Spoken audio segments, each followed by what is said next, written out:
Chers amis, Boker Tov, Beshem Hashem, Naaseh Venatzliach, nous sommes aujourd'hui, ce matin, le lundi 5 février, Beshat Tov Mutzlechet, le 26 du mois de Shvat, shiur acheté par Esther et Daniel Pérez, pour l'élévation de l'âme du grand-père, Rav Yahya ben Avraham Maman, Alav Shalom, et la grand-mère Esther Bat Mesod Maman, Alea Ashalom, Ruach Hashem Tenachenam Began Eden, Elion Vechol Shorvot, Vashorvim Imam Bichlal Arachamim Vaselichot, et qu'on n'ait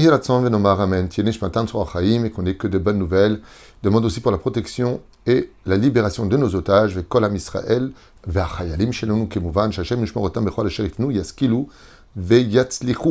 On commence tout de suite notre shiur, mais je ne pouvais pas le commencer d'abord en souhaitant d'abord et avant tout aussi un yom houledet samer à mon épouse, à qui je souhaite 120 ans de bonheur, de joie, de santé, d'amour, d'humour. Bezrat Hashem, que Kadosh Baruch Hu la comble sur tous ses chemins. Amen ve Amen. Yom houledet samer. On étudiera aujourd'hui un sujet qui peut-être n'intéressera pas tout le monde, mais pourtant qui est vraiment une des mitzvot les plus dures, puisque celui qui chas v'shalom ne prêterait pas attention à cet interdit de la Torah risquerait de tout perdre, lo alenu velo alechem, aussi bien son monde futur que Triat Hametim. C'est-à-dire que même s'il a de la Torah en lui, s'il entrave cet interdit, il ne se relèvera pas à la résurrection des morts. Alors que vous savez que ce serait un échec total, puisque si la mort a le dernier mot, comme on fait le cours aujourd'hui pour ce tzaddik, Rabbi Yahya ben Avraham Maman et son épouse, eh bien vous comprenez facilement que la mort aura eu le dernier mot, donc la vie est un échec. La résurrection des morts est la réponse à la mort, et donc la vie gagne toujours sur la mort. Mais malheureusement, ici il est marqué comme ça. Im kasev talve et ami. Si tu prêtes de l'argent à mon peuple, et t'es ani, ou une personne pauvre, lot asimun alav nesher, tu ne prendras pas d'intérêt sur lui. Et ici, beaucoup de lois, même si on a fait pas mal de cours sur ce sujet-là, on va étudier ici 8 raisons pour lesquelles la Torah nous interdit formellement de prêter avec intérêt. Cet intérêt est tellement grave dans le judaïsme que la teshuva ne sera valable que si tu rends l'argent des intérêts qui ont été pris. Si tu as été risca, donc c'est un contrat qui va stipuler que la personne à qui tu prêtes cet argent est ton associé dans la société. Ce que font un peu les banques. Beaucoup de poskim disent que même prendre un découvert à la banque, c'est un problème dans l'absolu. Mais si on ne pouvait pas le faire, c'est très très compliqué. Donc toutes les banques en Israël, vous verrez, étaient risca. Quand c'est une banque non juive, dans ce cas-là, il n'y a pas besoin de risca. L'interdit n'est pas chez eux, il est chez nous. Alors la Torah nous dit que entre nous les Juifs, on n'a absolument pas le droit de prendre l'intérêt, mais par contre, c'est une mise de prendre des intérêts si c'est pour un autre peuple. Ok, bon irebe yachad. Isur alva beribit nikra nesher. Prêter de l'argent par intérêt, ça veut dire je te prête 100 shekels, mais tu me rends 110 shekels. À cause de ces 10 shekels, tu perds tout ton monde futur. Ça s'appelle nesher. Ipne sharibit shinotli me'ani besha'a dochako. Car l'intérêt qu'on prend à la personne qui nous demande de lui prêter cet argent, vous savez que de prêter de l'argent, c'est une très grande mitzvah. Si tu as les moyens de prêter de l'argent, à la condition où tu t'es armé, bien sûr, des garanties nécessaires, d'un contrat. Pour prêter de l'argent, on ne prête pas d'argent sans contrat. Même à ton père et à ta mère, même à tes enfants, même à ton frère et ta sœur. Tu prêtes de l'argent, tu fais un contrat. En ce jour, je te prête 1000 euros que tu te devras de me rendre. Donne ta date. Donner, c'est donner. Prêter, c'est prêter. Si c'est prêter et que tu tardes dans tes engagements, eh bien, ce qui va se passer, c'est que tu es un digne de voleur. Et si tu ne fais pas de contrat, tu es un digne d'assassin. Pourquoi? Eh bien, tout simplement, parce que, dis-moi, quand est-ce que tu me rembourses? Ah, ça va, tu me saoules, tu ne vas pas crever. Ah ouais, c'est comme ça. Alors, quand tu avais besoin, tu me dis, comment je fais pour reprendre l'argent que j'ai prêté à mes parents? Respect des parents. Et puis, ton nourri. Et puis, s'ils te disent qu'ils ne peuvent pas, alors tu vas les mettre en porte-à-faux. Fais pas ça. Fais pas ça. Fais un contrat. Tu stipules là-bas, mon fils, tu peux me prêter 10 000 euros, j'ai besoin. Pas de problème, prends 10 000, prends 20 000, je peux, j'ai les moyens. Je te donne 5 000 cadeaux, mazé cadeaux, je te les donne. Et puis, les 10 000, tu me dis quand tu les rembourses. La date, précise, et tu signes. Ainsi donc, c'est un problème. Tu dis, papa, pour le contrat, on est dans quelques jours, est-ce que c'est bon pour toi? Il n'y a pas de manque de respect, il y a un contrat qui a été fait. Dieu ne mélange pas les uns et les autres. Et la reine, faites très attention à cela. Sinon, ça risque de déborder dans des disputes et du manque du respect, alors que tu avais raison, tu auras tort. Pourquoi? Parce qu'il n'y avait pas de contrat. Car dans un cas pareil, tu le déposes au Bédine, le Bédine convoque ton père en disant, regardez monsieur, vous avez emprunté 10 000 euros à votre fils, la date est passée, qu'est-ce qui se passe? Là, le papa, il a affaire au Bédine. Et le Bédine n'est pas tenu de le respecter comme le fils ou la fille se devait de respecter les parents. La Torah ne donne que des bons conseils, même s'ils paraissent presque infaisables. Quoi. Tu veux que je fasse un contrat à ma mère? Mais elle m'a tout donné, ma mère. Alors donne-lui. Mais si tu prêtes, ne t'étonne pas qu'après, il y ait peut-être des problèmes si l'engagement n'a pas été respecté. Pourquoi on appelle ça Nesher? Nesher veut dire mordre. Et ils disent, Chazal, que quand on prête de l'argent avec intérêt à une personne qui avait besoin d'argent et qu'on lui prend de l'intérêt, tu ressembles à un serpent qui l'a mordu. Chez me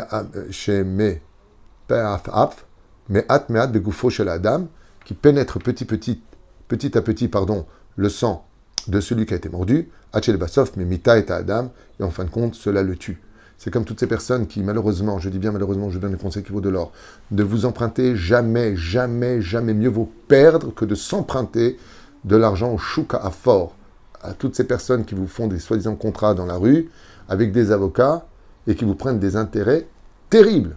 Pourquoi aller si loin? Quel chouka fort? La banque. Vous faites un prêt de 10 000 shekels, vous allez rembourser 13 000 shekels, ils n'en ont rien à faire de ce que vous pensez, et on est perdant. Il faut toujours s'emprunter de l'argent chez une personne qui a les moyens de pouvoir prêter, et surtout sans intérêt. Mais n'oubliez pas un détail. Tout comme vous avez su venir pleurer pour vous emprunter, n'oubliez pas de venir rembourser avec le « t'inquiète pas ». Vous vous rappelez de cette phrase? « T'inquiète pas, ah, tu me connais ». Tu as su t'emprunter, sache rembourser. Car qui rembourse ses dettes s'enrichit. Le kach mamash yaribit, shemitraba ou gedela. Car malheureusement, des fois, tu t'empruntes de l'argent et tu vas payer des ribits, comme par exemple quelque chose qui me rend fou en Israël, mais vraiment fou.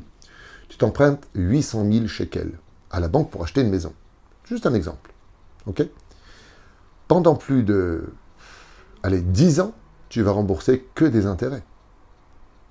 Et le reste, tu vas rembourser ce que tu as fait comme prêt. Ça veut dire que tu t'es emprunté 800 000, tu vas rembourser 1 400 000. Mais je ne comprends pas, c'est presque le double. Bah oui, c'est comme ça. Tu as besoin d'argent. Moi, je me nourris des intérêts. C'est absolument abject. Mais c'est comme ça. Car les intérêts, quand ils sont pris pour un prêt, te plongent dans un trou qui n'a plus de fond. D'où l'importance. Tu t'as emprunté 1000, tu rends 1000. Ça m'aide.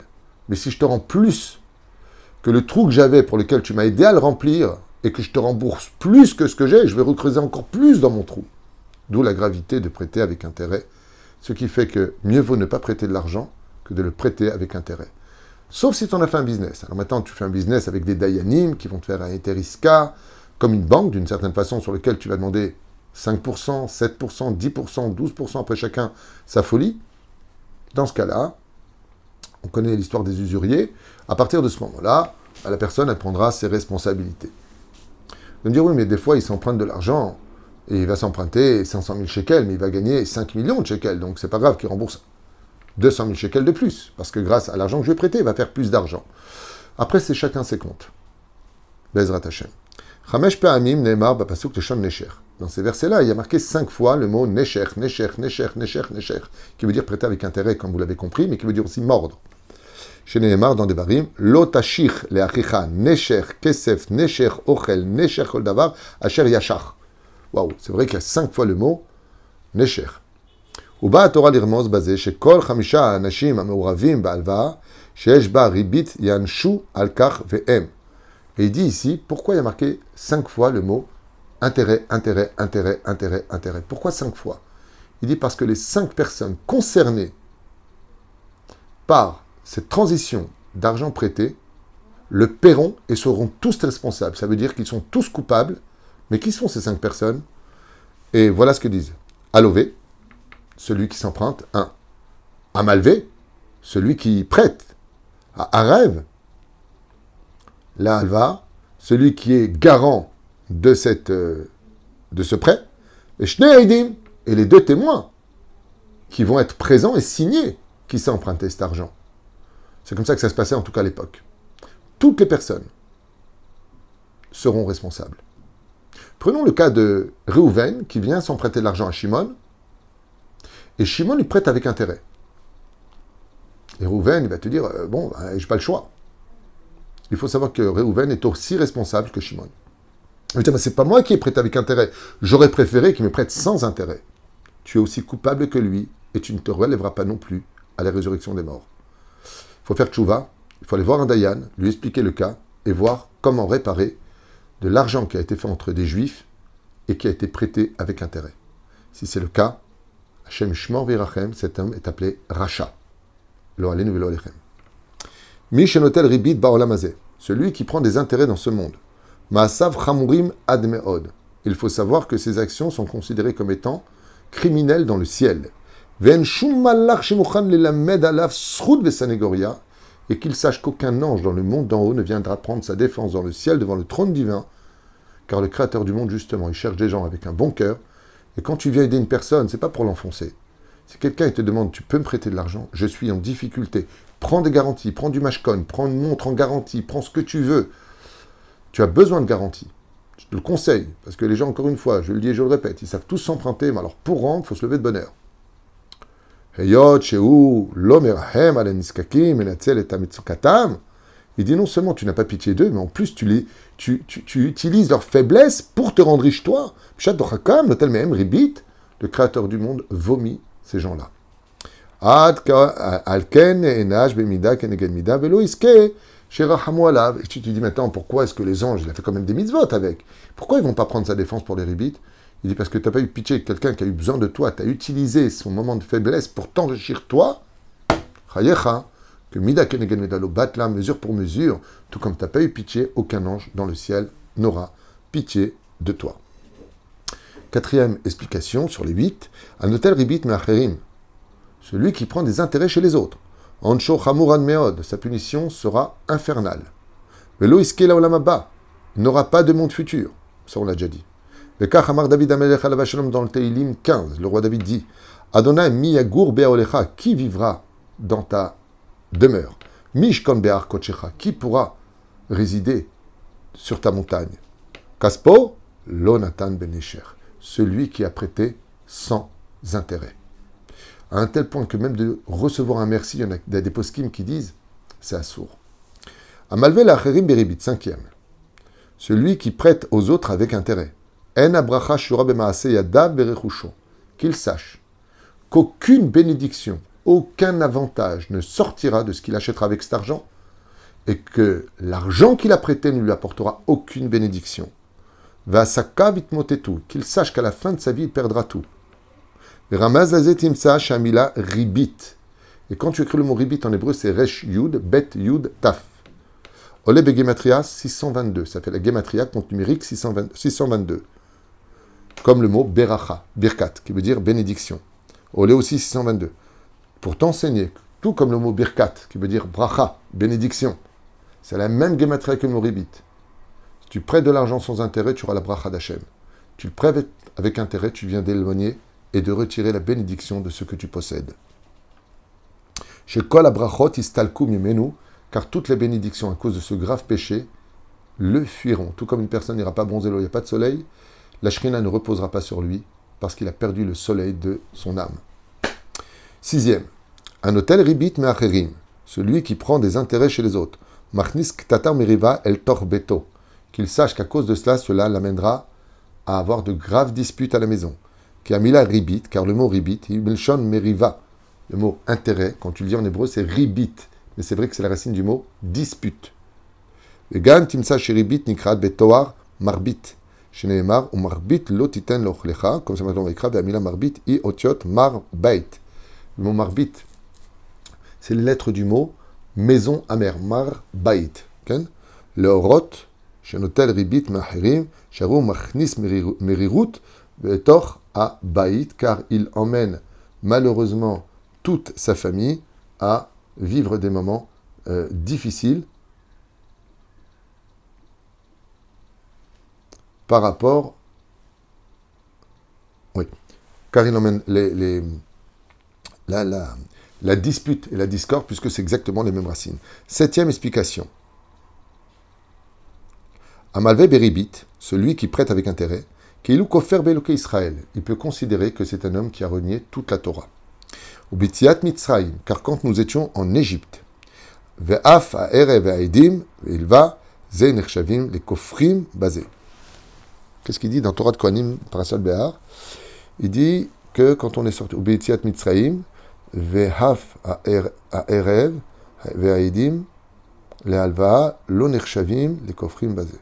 Ah, ok, il y a eu des cas où, ok, c'était pas considéré comme étant renégat de la Torah, mais de façon générale, tout celui qui prête avec intérêt est considéré comme si qu'il avait renié toute la Torah.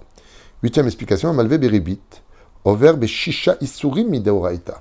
Celui qui prête avec intérêt aura entravé 6 interdits des Oraita, de la Torah elle-même. Lotiel Rab Kenose, donc tu n'auras pas ce genre d'argent dans tes mains. Et kaspecha lotiten lo benesher, tu ne lui prêteras pas avec intérêt. Ou marbit lotiten ochlecha, tu ne donneras pas avec intérêt à manger. Lotikarmito nesher betarbit, tu ne prendras pas de lui de l'argent en plus que ce qu'il t'a prêté. Lotisimun alav nesher, vous ne mettrez pas sur le dos des autres de l'argent avec intérêt. Et le dernier, le plus incroyable, l'ifne vers lotiten mirchol, tu n'as pas le droit d'être un obstacle aux yeux des autres, c'est-à-dire qu'une personne est prise à la gorge, il est obligé de payer, il n'a pas à qui s'adresser, il vient te voir, et toi, tu lui dis « Ok, je te prête, mais il y a des intérêts ». À partir du moment où tu réagis ainsi, tu entraves aussi devant un aveugle, ne mets pas d'obstacle. Arrête, maintenant, tu lui prêtes avec intérêt. Donc lui, il n'a pas le choix. Il aurait été préférable que tu prêtes sans intérêt. Mieux vaut gagner des anges qui te relèveront de la poussière et qui te feront gagner, Baruch Hashem, le Chalek Olam Haba, parce que tu as pitié de ton peuple, que de t'en mettre plein les poches, pensant que cet argent t'enrichit, alors que nos Chachamim nous disent, il perdra toutes ses affaires, deviendra seul, ta maison s'effondrera, il perdra tout. Tout ça pourquoi? Parce que tu as prêté de l'argent avec intérêt à tes frères, tu n'as même pas pitié d'eux, et tu veux que Dieu ait pitié de toi. Aucun ange dans les mondes supérieurs ne viendront prendre ta défense. Bezrat Hashem, je trouve que autour de ces explications que nous venons de travailler pour ce lundi matin, on peut constater de façon claire, en tout cas, qu'on doit vraiment être présents les uns pour les autres et que le chesed comporte toutes les bénédictions du monde. Comme vous le savez tous, dans Baba Batra, Bedaftet, Amoudbet, là-bas la Gemara nous dit celui qui rend service à son prochain, qui fait du chesed avec lui, gagne 11 mitzvot. Et s'il aide au niveau de la tzedaka, il gagne encore 6 mitzvot. Si c'est 11, ça fait 17 gematria tov. Qu'il est tov natati lechem. On n'est pas venu dans ce monde pour s'en mettre plein les poches. On est venu dans ce monde pour s'entraider. Keish echad belev echad, comme le dit Rashi, comme pour le don de la Torah, on a été capable d'être unis et de s'inquiéter les uns pour les autres. Parce que la bénédiction dans l'argent ne dépend pas de ce que tu vas gagner tous les mois, mais bien au contraire. C'est la qualité de la bracha d'Hachem qui est dans tes poches qui te fera finir le mois. Comme on le voit, il y a des gens qui gagnent beaucoup d'argent et ils sont toujours à la moitié du mois. Ça ne le fait pas. Il y en a d'autres qui gagnent beaucoup moins d'argent, mais qui ont une vie beaucoup plus heureuse, chaleureuse, avec tous les enfants autour d'eux. C'est ça la vie. Profiter de la vie sans enfreindre la Torah. En tout cas, ce qui est sûr et certain, c'est qu'on peut constater qu'avec cela, celui qui a fait cette erreur doit avoir des dayanim pour réparer cela. Mamache pas un rave. Il faut avoir des dayanim, leur expliquer, voilà, c'est passé ça et ça, j'ai emprunté de l'argent, ou j'ai prêté de l'argent avec intérêt, quel est mon tikkun, comment je dois aujourd'hui orienter mon avenir, parce que rien ne tient devant la teshuva, même si ces très graves erreurs, qui n'amènent que des malédictions, eh bien, ont été commises, tout peut s'arranger, car tant que tu vis, c'est encore le moment de réparer. Baruch Adonai Leolam Amen, Ve Amen.